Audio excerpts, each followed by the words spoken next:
Selamat malam, Ibu, Bapak, rekan-rekan muda, dan anak-anak yang terkasih dalam Tuhan Yesus Kristus.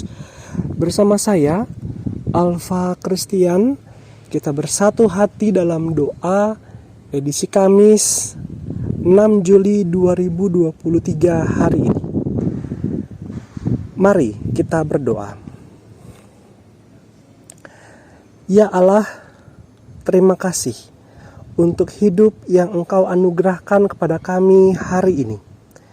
Sebelum beristirahat malam ini, kami ingin membaca dan merenungkan firman-Mu. Kiranya Roh-Mu yang kudus menolong kami memahami dan melakukan firman yang akan kami baca dan renungkan. Dalam Kristus, Sang Firman yang hidup, kami berdoa. Amin. Saudaraku, mari kita membaca Alkitab dari kitab Kejadian 25 ayat 19 sampai 23. Saya akan membaca dari Alkitab terjemahan bahasa Indonesia masa kini. Bapak, Ibu, Saudara, rekan-rekan muda dan anak-anak bisa membaca menggunakan Alkitab yang ada di rumah masing-masing. Kejadian 25 ayat 19. Inilah riwayat Ishak, anak Abraham. Ishak berumur 40 tahun ketika ia menikah dengan Ribka, adik Laban, anak Betuel, seorang Aram dan Mesopotamia. Karena Ribka tidak mendapat anak, Ishak berdoa kepada Tuhan untuk istrinya. Dan Tuhan mengabulkan doa Ishak sehingga Ribka mengandung.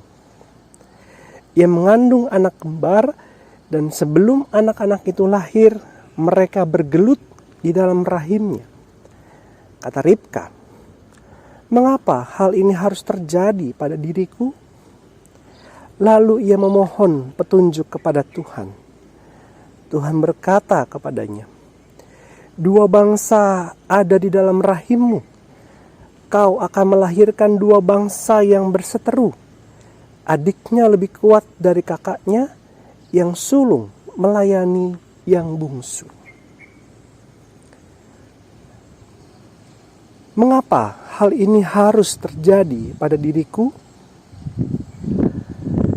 Adakah di antara saudara yang tidak pernah bertanya demikian dalam hati atau dalam doa saudara? Sepertinya kita semua pernah seperti Ribka yang bertanya seperti tadi, mengapa hal ini harus terjadi pada diriku? Pertanyaan ini terucap biasanya ketika kita sedang mengalami sebuah pergumulan di saat hidup kita sedang on the track atau berada pada jalur yang tepat atau yang kita inginkan. Demikianlah hidup. Ada kalanya kita mengalami hal yang baik, tetapi ada saatnya juga kita akan merasakan hal yang tidak baik. Saat membuat renungan doa malam ini, saya bersama dengan keluarga juga sedang tidak dalam kondisi yang selalu baik. 2 hari yang lalu, kami mensyukuri dan merayakan ulang tahun pertama anak kami, Genta Bestari, bersama dengan keluarga di kampung halaman. Namun, di saat yang bersamaan, kami juga sedang bergumul berkait dengan kesehatan orang tua kami, hingga harus dirawat di rumah sakit. Dalam perjalanan menyiapkan segala yang dibutuhkan untuk perawatan, saya dan Mbak Pendeta Ike merenung-renung dengan pertanyaan yang sama. Kenapa ya kita harus mengalami semua ini? Bertanya kepada Allah, mungkinkah dilakukan oleh orang percaya? Berkait dengan hal ini, saya teringat dengan perkataan seorang dosen saya sewaktu kuliah teologi dulu. Ketika orang percaya bertanya kepada Allah tentang apa yang terjadi pada hidupnya, itu berarti ia percaya bahwa Allah ada. Dalam perikop yang kita baca tadi, saya membayangkan perasaan Ribka pasti up and down. Sebagai seorang istri, tentu ia senang saat mengetahui dirinya sedang mengandung, terlebih mengandung anak kembar. Namun, sebelum anak-anak itu lahir, ia tahu bahwa mereka bergelut dalam rahimnya. Sebagai calon ibu, Ribka tentu tidak menginginkan hal itu terjadi. Dalam perasaan yang up and down itu, Ribka berkata, "Mengapa hal ini harus terjadi pada diriku?" Menariknya, Ribka tidak berhenti pada mempertanyakan apa yang terjadi dalam hidupnya.